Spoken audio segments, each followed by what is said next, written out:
Hi, good evening. I usually make these videos in the morning. However, I went to check the video for tomorrow and then realized that a lot of it was on slow motion. So I am thrilled that I caught that tonight and didn't find out in the morning that I needed to redo it. So, have you ever had a moment of where you really needed to apologize and just really had a hard time with that? Well, I'm thinking to this time when I was in the car with my mother, it's probably a couple years ago. I may have told this story already, not sure. And we were getting ready to cross a busy intersection that's near her house. And I don't know what direction or instruction she gave me. I don't know if she said stop or go or the car's coming or what it was, but something came from inside of me and took over my body, and I yelled at her, like in a way that I just haven't yelled at anyone in a very, very long time. And I felt horrible about it immediately, and yet I really had a hard time apologizing. So I had been listening to this podcast again. There was an interview with Harriet Lerner. Brene Brown was interviewing her, and she wrote the book, Why Won't You Apologize? And after hearing the podcast, I thought, I'm going to read that book. And I just didn't realize how much there were to apologies. So here are my notes today. See, they're all over the place. Can't be linear with my note taking. But I was really intrigued by the book, because I had thought a little bit about apologies, but not to the extent that she wrote about it. It's such a beautiful book. I highly recommend it, that I actually am planning on purchasing it. Sometimes I get books out of the library first to see what I think of them. So some things about apologies, some basics. One, we never want the person to take responsibility for the situation where we are the ones apologizing. So for example, when you apologize, you don't want to say but. For example, I'm so sorry I was late, but, and start making excuses for why, even if they're legitimate. Or if we use the word if, because it's really taking away from the apology. Second, sometimes it's really hard to apologize because we don't feel like we want to apologize for the whole thing, because we don't feel like we really did anything wrong. And apologies really need to be insincere. So apologize for the part that you can take ownership of, if there is something. If not, then we might need to think twice about apologizing.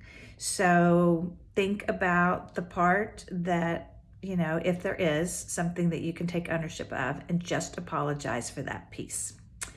Third,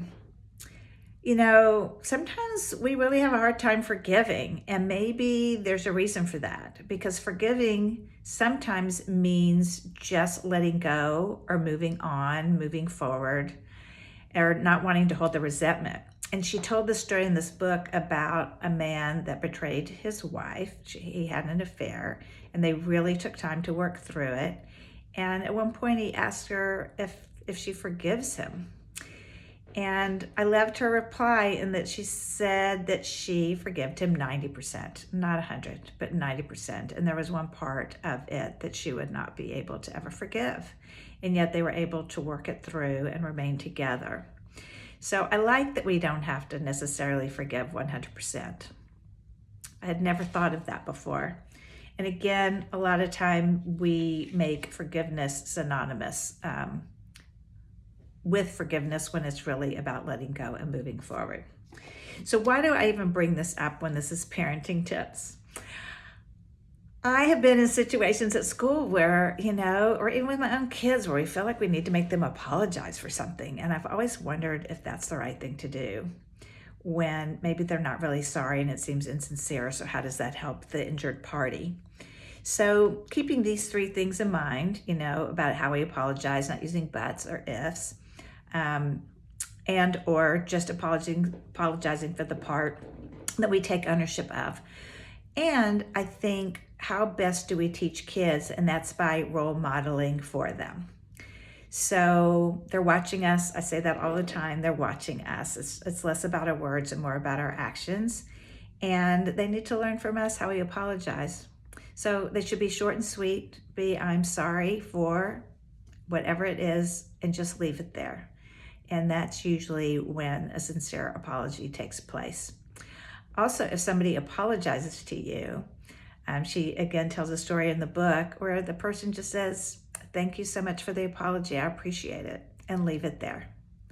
So these are some things to think about. Don't know if you've ever been in a situation where you weren't really ready to apologize or received an apology that didn't feel sincere. So think those through. And next time you are in a place where you need to apologize or you receive one, hopefully these pointers will be helpful to you. And again, remember that we are guides and models for our children about the art of making an apology. If you have any stories, I'd love to hear about them. Please share it in the comments below. Your own stories about apologies or situations where maybe you were forced to give one and didn't feel sincere. Also, I would love for you to follow me on Instagram. That's Hirsch Parent Coaching as well. So please, it only takes a minute. Would love for you to follow me on Instagram. So until next time, take care and have a great week.